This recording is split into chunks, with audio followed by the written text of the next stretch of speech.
Section 1. In this section, you will hear a conversation between a student and a job-hunting agent. Now you have some time to look at questions 1 to 6.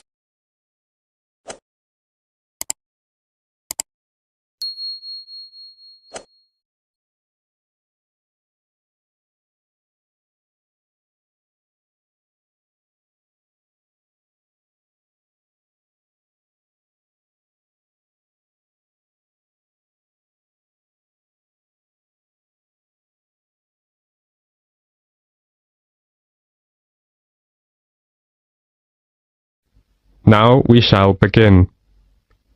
You should answer questions as you listen because you will not hear the recording a second time. Now listen carefully and answer questions 1 to 6. Good morning. May I help you? Oh, good morning. Is this the Student Job Center? Oh, yes. I was wondering if perhaps you could tell me a bit about the job. You know, the hotel recruitment program that offers a range of work at the hotels in the area. Of course. Take a seat, please. I'll take you through some of what we have on offer. Thank you so much. Oh, wait a second and I'll get my pen. Okay. The first job is reception assistant at the Parkview Hotel. The Parkview Hotel has quite an international flavor, so you'll need to speak at least 2 foreign languages. Sure. I can speak fluent French and Spanish, so that's no problem. Good. And many guests, of course, travel by car, and you may have to take their vehicles around to the car park. So you will need to have a valid driving license, and you will not be allowed to do the job if you haven't. Okay, I got that. Right. And they also say that basic computer skills, such as word processing, would be an advantage, although this isn't a requirement. Well, I just got my computer skills certificate, so I have no worries about that. This is quite a varied job. And in fact, I should point out that at certain times of the day, it would involve heavy lifting when guest luggage arrives, or perhaps deliveries come in. Is that okay for you? Well, it's hard to say at this moment, but I'll bear that in mind when deciding whether to apply for this post. Sure. Another job is general assistant at the Lakeside Hotel. To be honest, the pay is rather low, but there are compensatory factors. For example, the hotel will provide you with all your meals while you're working, and they will also train you in all the aspects of the job and then issue you with a certificate, which, of course, could be very valuable to you in the future. Oh, that sounds great. Now, the third job on offer is catering assistant at Hotel 98's smart new premises. As you know, this hotel is popular with exclusive travelers, and so you'll need to wear the distinctive staff uniform, which you're provided with. Don't consider this job unless you're fairly flexible about when you work, as the hotel will require you to work nights for this job, and you will need to travel to and from the hotel, as it is situated just outside the city. Well, I'm afraid I can't manage that because of the lectures. Okay, I get the picture. So, which one will you prefer? Reception assistant at the Parkview Hotel or general assistant at the Lakeside Hotel? Well, I guess I still couldn't make up my mind right now. Can I have a few days to think about and go back to you later? That's no problem. And there are a few things I need to clarify with you.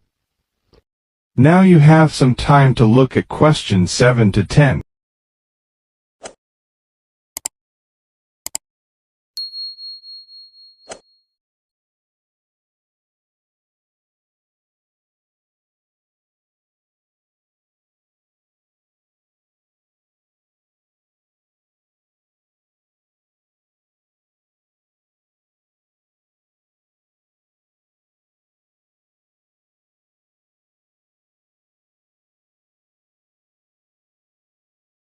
Now listen carefully and answer questions 7 to 10.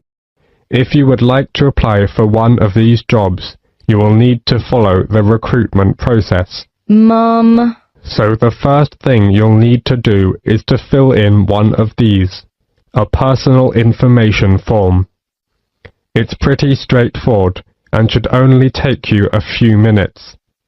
Once you've done that and handed it in, we'll give you a questionnaire about your skills.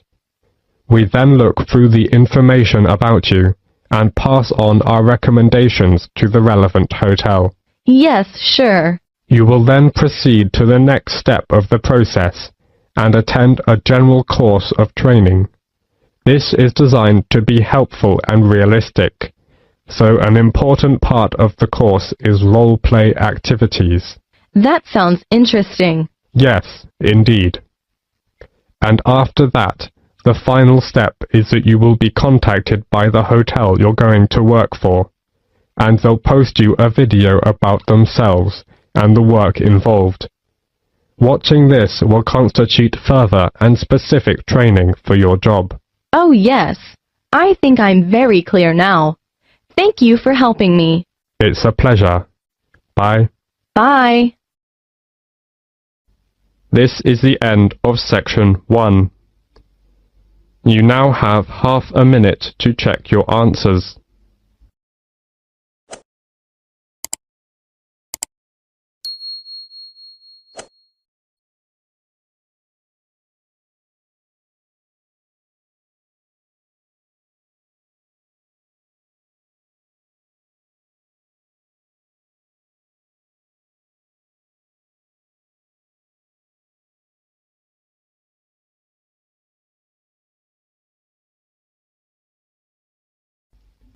Now turn to section 2.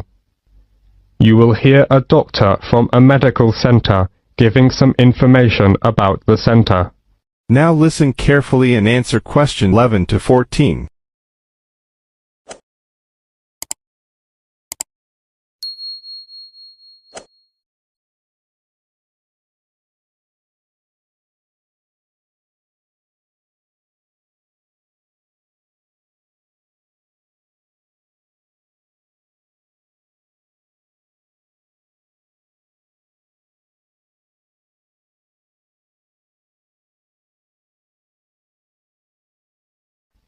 As you listen, answer questions 11 to 14.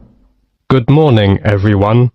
I'm John Smith, the General Practitioner of London Fields Medical Centre, and I'm very glad to give you a brief introduction about our practice and some suggestions about how to see a doctor here.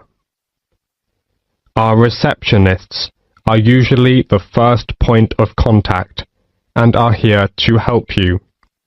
They have a lot of information to hand, and in most cases will be able to help you with your inquiry, ensuring you see the most appropriate clinician. Okay, right. Well, the first thing to do is to register. We can only accept new patients who live in our practice catchment area. To register with us, you will need 2 proofs of address, such as bank statements or tenancy agreements, plus 1 form of ID, such as passport or driver's license. If you are foreign nationals, then you'll have to register as a temporary visitor. Then, fill in this form. It's a medical history form. You have to give details of any illnesses you have had. Then, you also need to write down if you've got any allergies. Okay? This as well as that. We need to know if you've had any operations. And, last of all, you have to give full details of current medication you may be on. This as well as that. You need to fill in this registration card. This is for your personal details. That's your full name, address, and telephone numbers. Okay?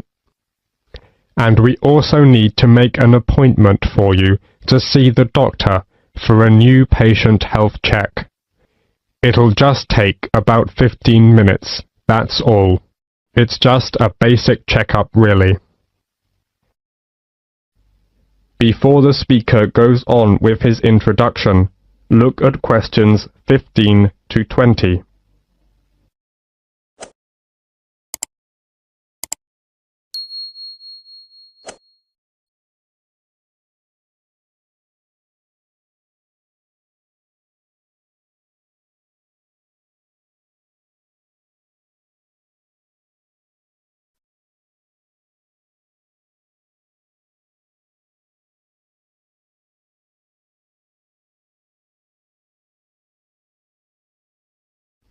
Now listen to the continued talk and answer questions 15 to 20 by choosing the appropriate letters. Okay then, let me tell you something about the health centre. We have 5 GPs here, general practitioners. We also have a practice nurse who looks after minor injuries. She can also administer some treatments. We also have a chiropodist. That's a foot specialist.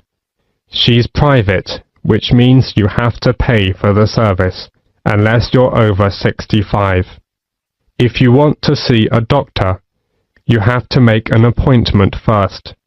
Please call our main switchboard number on 0207 923 8100 to book an appointment at either our main practice or one of our branch surgeries.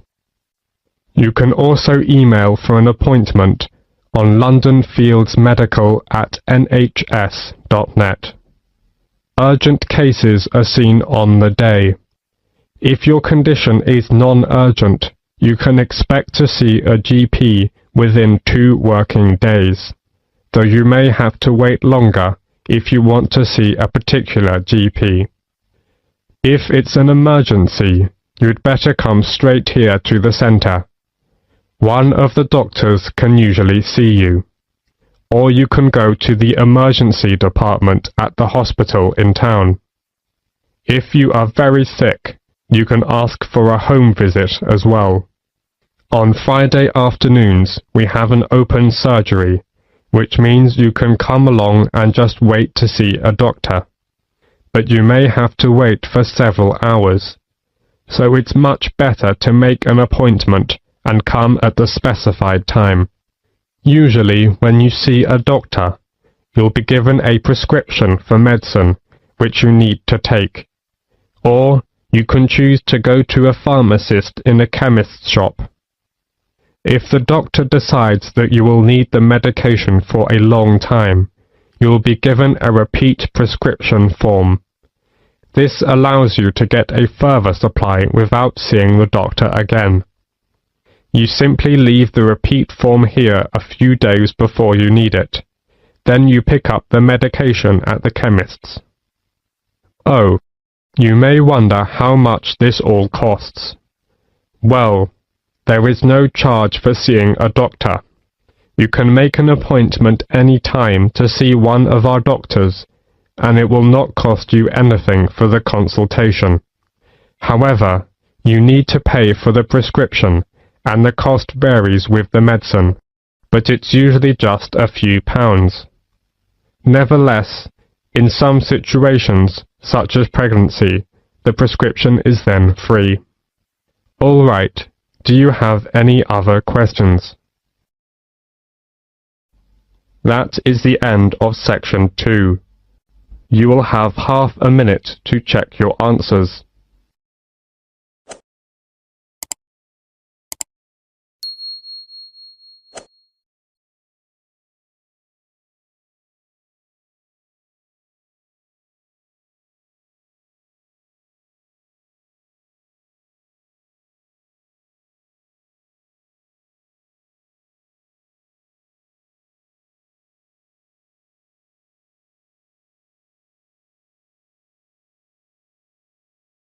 Now turn to Section 3. Section 3. You will hear a conversation between Carlos, Melissa, David and Simona. Now you have some time to look at questions 21 to 25.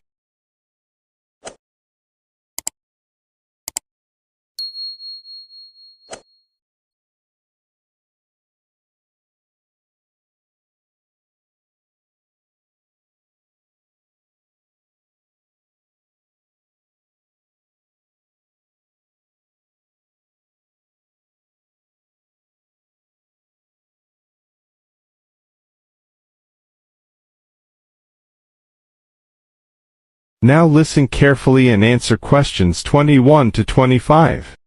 Okay everyone, let's look at what presentation tips we come up with for our next seminar, Melissa. Okay, here's my first tip. Show up early. Some experienced presenters say that something good is bound to happen.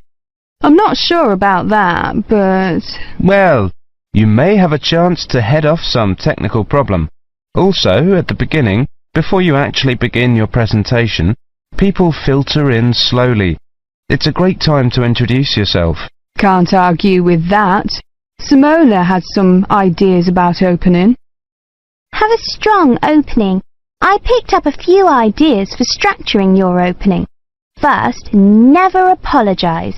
If you're worried the presentation won't go well, keep it to yourself and give it your best shot. Besides, people are usually too preoccupied with their own problems to notice yours. I like that. Open by addressing the following 3 questions. What's the problem? Who cares? What's your solution? Excellent suggestion. David, you've gone quiet. Well, my next suggestion is PGP. That means that with every subtopic, you should move from the particular to the general and back to the particular. Even though the purpose of a subtopic is to convey the general information, bracing it with particulars is a good way to draw attention and promote retention. I've got another one. This might not be a tip so much as a law. Give everyone at least one piece of paper. A piece of paper is a record from your presentation. People can use that to help recall the details of the presentation, or better yet, to tell others about it. The next tip I have is know your audience. This is, of course, a general piece of advice for public speaking. See if you can find out what styles of information a presentation they are most familiar and comfortable with. Adapting your presentation to those styles will leave fewer barriers to the direct communication of your material. Now you have some time to look at questions 26 to 30.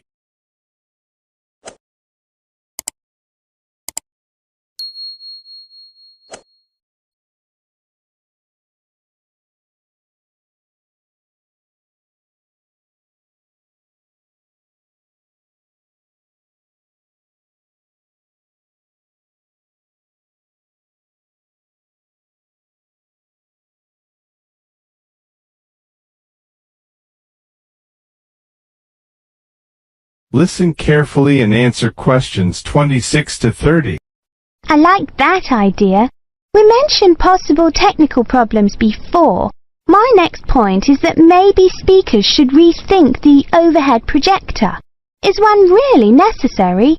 I think that often is, but I agree with your basic point, Simona. Don't use one just because it's there. Maybe a good tip is to consider carefully what you're putting on your slides. Yes, David, that's a very good point to make. Slide content is, well, you don't want too much, too little. Carlos? Good points, both of you. Another point I have is to respect the audience. Don't condescend by dumbing down your lecture. Show them respect by saying what you believe and what you know to be the whole story. I also have a point about humour. I think that humour is generally good, but be careful with it. Humour in a presentation works best when it actually drives the presentation forward. If you find you're using canned jokes that don't depend on the context of the presentation, eliminate them. David? Maybe, Melissa, but always be very careful about jokes that put down a class of people. If you're going to alienate your audience, do it on the merits of your content. Also, avoid masculine or even feminine pronouns as universals. It can be a nuisance to half the audience. As universals, use the plural they. The Oxford English Dictionary has allowed they as a gender-neutral singular pronoun for years. Thanks, Simona. Thinking towards the end. Take care with the questions. Many people judge the quality of your talk not by the 20 minutes of presentation, but on the 30 seconds you spend answering the question. Be sure to allow long pauses for questions. 10 seconds may seem like a long pause when you're at the front of the room, but it flows naturally from the audience's point of view. Let people know you believe your material. Speak with conviction. Believing your subject matter is one of the best ways to speak more effectively. Finish early, and something good is almost bound to happen. If nothing else happens, people will be able to leave early, and suddenly they'll have an extra couple of minutes to do things they didn't think they'd get to. People will really like you if you do that. I think we have missed the key point. Practice. Practice over and over and over. If you can, record your presentation. Play it back and watch yourself. You'll discover 1,000 horrible things you never knew about yourself. Now watch it again without the sound. Why are your hands flying around like that? Now listen to it with the picture. Get rid of those ums. Now watch it at twice the normal speed. This emphasizes low-frequency cycles in your gestures. David, those were excellent points. I have one more, something quite simple, but often overlooked. I read that the two most dehydrating things you can do in a modern civilization are live presentations and air travel. I don't know if it's really true, but the message is that the way to stay sharp is to drink lots of water. Take care of your body, especially your voice. If possible, avoid alcohol too. So, we've got to organise these points now. That is the end of section 3. You now have half a minute to check your answers.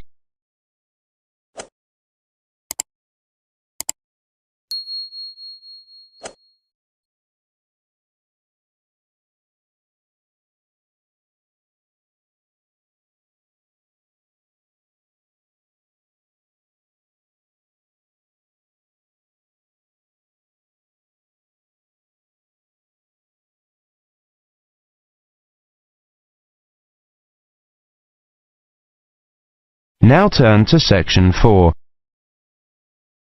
Section 4. You will hear a monologue on the subject of the Celts. Now you have some time to look at questions 31 to 37.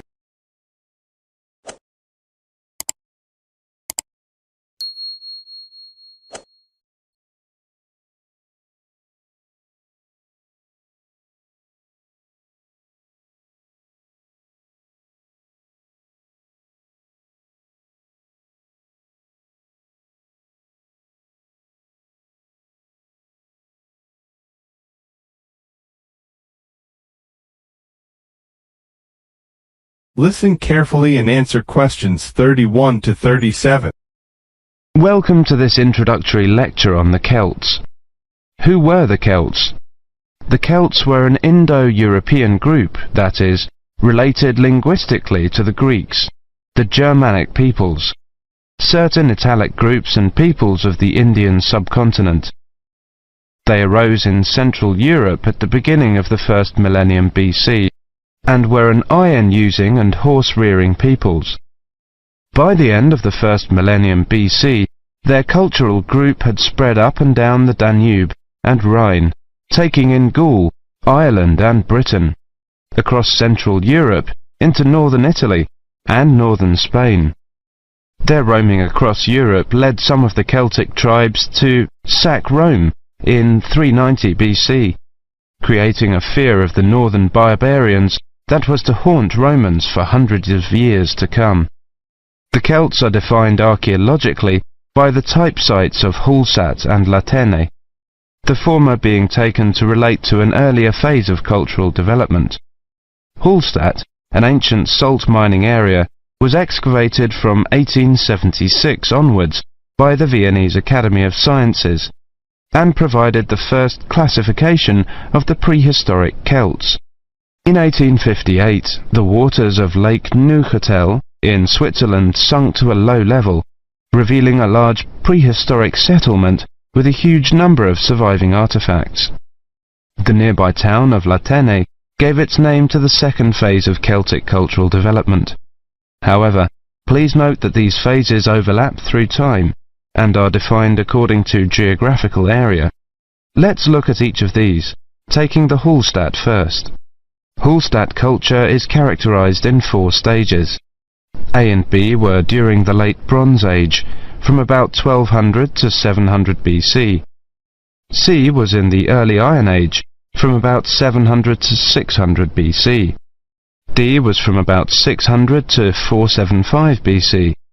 The Hallstatt culture spanned Central Europe, with its centre in the area around Hallstatt in central Austria. There were 2 distinct cultural zones, the eastern and the western. At the start of the period, long-distance trade was already well established in copper and tin, the basic requirements for manufacture of bronze. From about 700 BC, trade in iron also became established. The Hallstatt area also already controlled the trade in salt, crucial when there were few other means to preserve food. Control of these 2 crucial trade goods, iron and salt, provided the basis for the accumulation of wealth and influence. From 800 BC, some burials of rich people can be identified in Central Europe, with grave goods such as wheeled wagons and iron swords. Hallstatt C saw the construction of fortified hilltop settlements to the north of the Alps. These had burial mounds holding very high-quality goods, such as vehicles and expensive imported treasures. By the time of the Hallstatt D period, these increasingly extravagant burial mounds were clustered around a few major hill forts to the southwest of the region.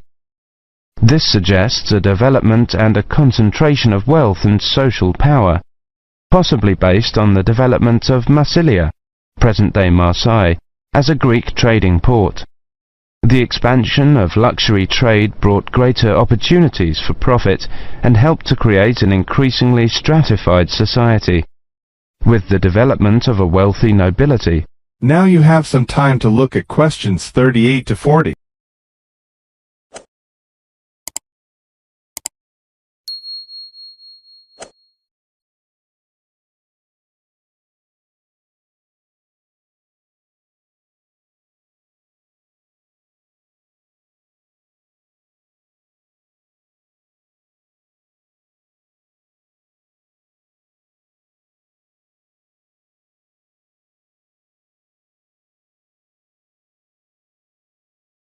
Now listen carefully and answer questions 38 to 40. Over the period from 1846 to 1863, 1,000 graves were found at Hallstatt, with an astonishing range of artifacts, including clothing and salt mining equipment, as well as weapons, jewellery, pottery, and imported bronze vessels in the chieftains' graves. The Latene era was the time of Celtic expansion and migration, and the time of formation of the myths. The Latene culture is named after the site in Switzerland where it was first discovered. The Latene people were those known to the Romans as Gauls, originally found in an area from eastern France to Bohemia. The Latene culture spread rapidly from about 400 BC. The Latin Celts settled in Spain in 450 BC, in northern Italy in 400 BC, invaded Rome in 390 BC, invaded Greece in 279 BC, invaded Galatia in modern Turkey in 270 BC. By 200 BC, they occupied the lands that are now Britain, the Netherlands, Brittany, Belgium, Germany and Switzerland. There is much debate over how much of the expansion into Britain was achieved through invasion and settlement, and how much was the expression of cultural transfer that accompanied trade and reflected the commonality of kinship and language of many tribes. There is little evidence for actual migration of Latin people into Britain. Nevertheless, it does appear that the Latin culture was more militarily focused than the Hallstatt one. The Latin graves across Europe hold iron weapons, swords and spearheads, and wooden shields, as well as everyday items such as razors, yokes, cauldrons and jewellery. That is the end of section 4. You now have half a minute to check your answers.